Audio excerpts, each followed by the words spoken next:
Good morning, everyone, and welcome today. Thank you so much for being here.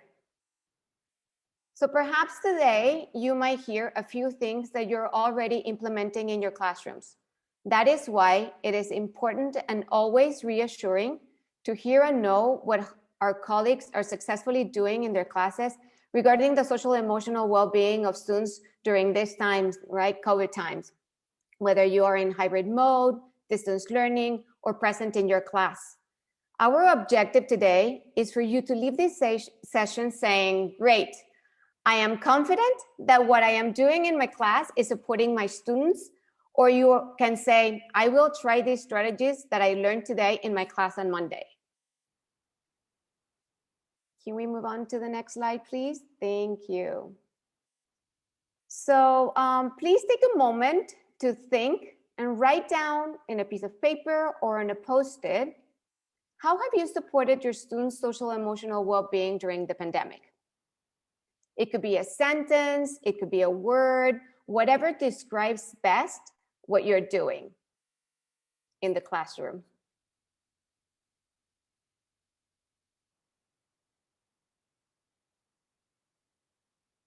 So how have you supported your students' social emotional well-being during the pandemic? Just think about one word, a sentence.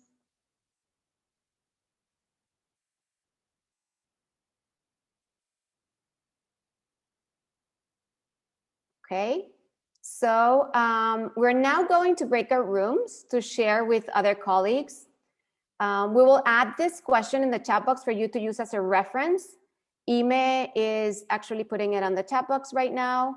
And when we come back, we will be sharing some of your thoughts if you feel comfortable to do so.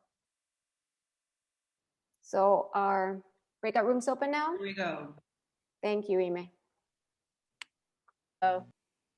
Thank you. Thank you. I hope you had some time to talk to some colleagues and got to see, get to know a few others, and you had some time to introduce yourself, which I totally forgot to tell you though, but I hope you had that time to introduce yourselves and share your thoughts. So does anybody want to share? Can you just raise your hand? Ale? Okay, I can't see everybody because I'm sharing my screen. If you want to share, can you raise your digital hand so we can see you, please? Okay, Miss Cynthia. Hello, good morning. I am Cynthia Bouffier from Monterrey, and I work at ASFM. And I share my thoughts with Suani from Honduras. She lives near San Pedro Sula. And what we have in common is that kids need to talk, and doesn't matter what topic, the thing is to have a chat. And at the moment that we start talking and sharing our feelings and thoughts and finding out that we are in the same channel, we feel better. We feel that we are in the same way, and talking to each other, expressing ourselves makes us feel much, much better. Thank you, Cynthia. Definitely social interactions are very important amongst everyone, not only students, but also adults. We're gonna take one more, Miss Dani Carcano. Hi everyone, good morning. I'm a third grade educational assistant, and I was sharing with my breakout room about the importance in giving students the space to share their thoughts and feelings. So it's super important. They want to talk, they want to communicate like we were saying before, but giving them the space to do so and allowing some time in the morning session or whatever to let them share the day-to-day things that seem normal. They want to share them. So giving them that space. And also when you notice that they're feeling a bit worried or stressed out, you can see it in their faces. So taking the time to go to a breakout room if you have a second adult in the Zoom session to talk to them and make them feel that you're there for them even though you're not there physically. That's also super important. Indeed. Thank you so much for your thoughts, Dani. and everyone else. So we're going to move on to our next slide. Please, Ale. Thank you. So please take a second to read this quote from Doug Fisher and Nancy Frey.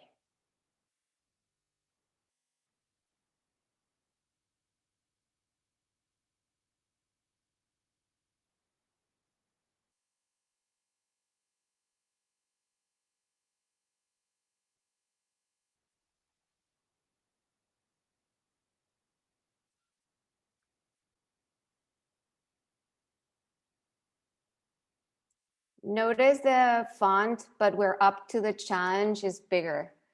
Look at the highlighted parts of the quote. What resonates with you? Students look to us, teachers, not only about the academic content, but also about life challenges. Even though we were not trained for this, teachers have been up for the challenge. There's a lot of information that can help us support our students in every aspect. This situation totally took us by surprise. We thought that we were going to go back to school in about 3 weeks. No one was prepared. It's what we called emergency learning. But our flexibility and openness has made us grow and learn through this situation, definitely, and uncharted territory. We have demonstrated that we can go beyond, that we are capable and willing, and we're up to the challenge to help our students thrive and succeed. Thank you, Ms. Patty. So academics have always been important, but right now we need to focus more on the SEL piece. We are going to share some strategies that have worked for us in different settings, always keeping in mind our students' well-being. So some ideas for a safe and predictable environment are creating a welcoming environment in which we greet students as they join our sessions. Notice and mention things that look different on their backgrounds. Talk about it. Mention things that you see are changing. Make it a conversation starter. Always display expectations and goals for each session, the what, the how, and the why. Communicate clear and consistent expectations. When we give students structure and predictability, we will increase their sense of control. Provide small breaks, let them share, listen to them. Let's keep in mind that they need connections with others. They don't have this opportunity with the pandemic. Also letting them know that they can private chat you about their feelings or concerns can be an important and great idea. Breakout rooms provide a great place for students to chat privately with teachers. Having one-to-one conversations before or after sessions is very, very important as well. Students know that if they have something to share, they can stay after the session or even ask for a brief breakout room chat. We need to be flexible. Morning meetings are a great way to chat and create community. Closing circles are as well. If the morning meeting or the closing circle runs a few minutes after the schedule, it's totally okay. Anticipation is key. Display both goals, academic and social emotional. Sharing the schedule with students helps them know what is coming up next. Letting them know if the usual schedule is changing helps too. And everything that we've talked about up to this point helps with students, but also with colleagues. As team leaders, Ale and I send agendas, talk about norms, and try to create a safe and welcoming environment and provide opportunities for a safe space. And as administrators, we also need to collaborate with teachers and consolidate our own learning by sharing strategies. Learning together and from each other is very important as well. Acknowledging and reframing fears. As we all know, not only children, but adults are attentive on how we all regulate our emotions. This is where our students learn from us, the adults, especially those they trust. They watch how we behave and express ourselves.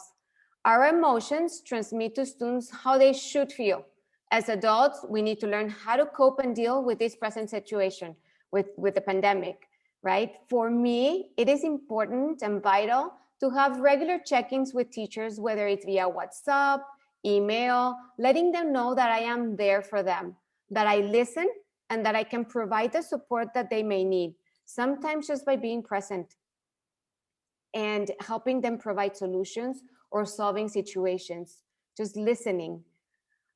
We do not have all the answers to all the questions as much as we would like to, but our schools, our classrooms, whether we're in hybrid, face-to-face, or at a distance, it should always be a safe space for our children to ask questions and to express their fears. Teachers are their go-to people. They see them daily. Finding their interest, what makes them tick, and finding what is going on at home will help us understand what they might be going through. We need to give our all to and for them.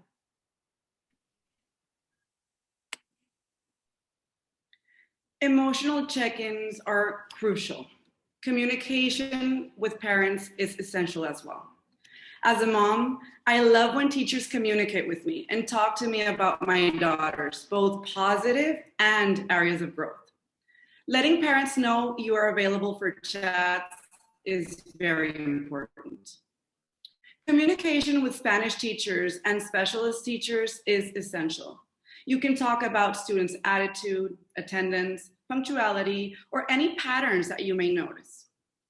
Invite psychologists and counselors to drop in, read aloud, and facilitate morning meetings or closing circles. Students need to get to know their counselors and their psychologists. Students can also have an ongoing online document where they write how they feel and why privately. My third grade students, for example, have an ongoing document called Today I Feel. Every morning they log in, they share how they feel and why. This is a great tool to notice patterns, and it can give us the opportunity to talk to students and parents about what we notice. As Ime said, emotional check-ins are essential during the pandemic. Letting students frame, write, and express their feelings will let them classify their emotions. Let them share in chats, privately, or as a whole group. Use emojis, reactions, or annotations to share how they feel. There are many free online resources that can help with this. Turning feelings into words can help us process and overcome adversity. It is important to validate students' feelings and make them feel heard and important. We do not know what situations they are living in their households. Breakout rooms are also helpful. I try to keep many rooms open just in case someone needs personal help or a quick chat. Drawings also help students express how they feel. I always encourage my students to sketch note. It is another way of expression that may help students cope in situations they are living. Modeling calming activities. As a well-known psychologist and author, Adam Grant said, giving the kids a sense of stability is essential at a time when their world is turned upside down. So modeling calming activities can help students stabilize, be mindful and present in our classrooms. Making a body scan to be properly sitting, breathing exercises before starting a lesson, being present, listening. We need to remember that there are many other things happening outside the frame of their cameras. Welcome students with music as they share how they feel, or maybe just to greet them as they join your sessions. Music that will help them be happy, to connect to other moments, to distress for a bit, to enter to another ambience outside of their houses.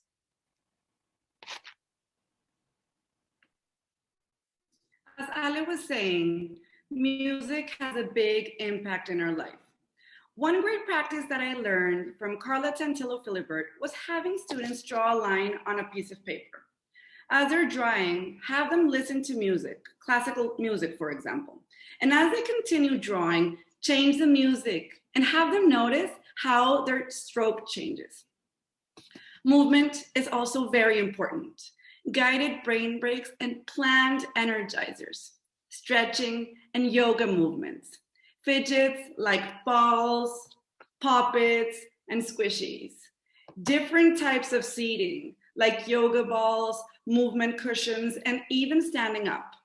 Swinging, rolling feet and hands, and touching sand, beans, and seeds can be very beneficial for students and adults as well. Thank you, Ime. As I was reading all the chat, the comments from you, definitely listening to students, finding a balance, model, provide. Like I said at the beginning, this is a session that you can actually learn something, or definitely it would make you feel reassured of what you're doing in the classroom. It's the good thing for your students, right? It's the right thing. So if we can go back to the question that we asked at the beginning and think about what you wrote, what you shared with your colleagues in the breakout rooms. How can you change or amend all of the strategies that you are implementing right now to benefit the social emotional well-being of your students? We would like you to think about one word that represents your next steps. Any redefinitions, feelings, reassurances you have taken away today from this session.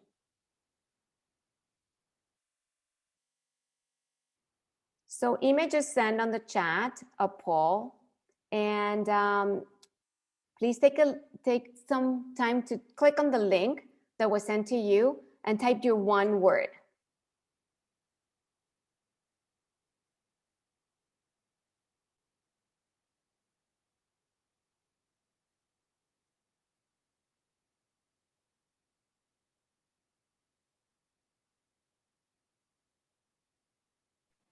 So the answers are gonna be appearing here. So let's see what is coming up on the screen, right? By the way, this strategy is called polled everywhere, or you must also have heard about Wordle, and we just used it with also Will Richardson, right? A different one, yes. Yeah, it was a different one. There's so many other strategies though, but look at the words that are coming up. Remember, checking in. Creativity. Flexible. So when this means many of you are writing the words flexible, you know? Time. Presence. Balance. Relations. Supportive. Time. Empathy.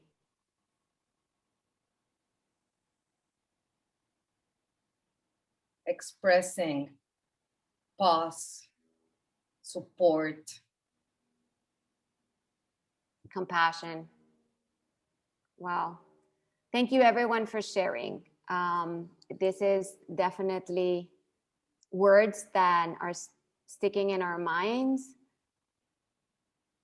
And we will now go to our breakout rooms to debrief and share you one word with other colleagues. Please introduce yourselves and tell them where you work at and where you're coming from.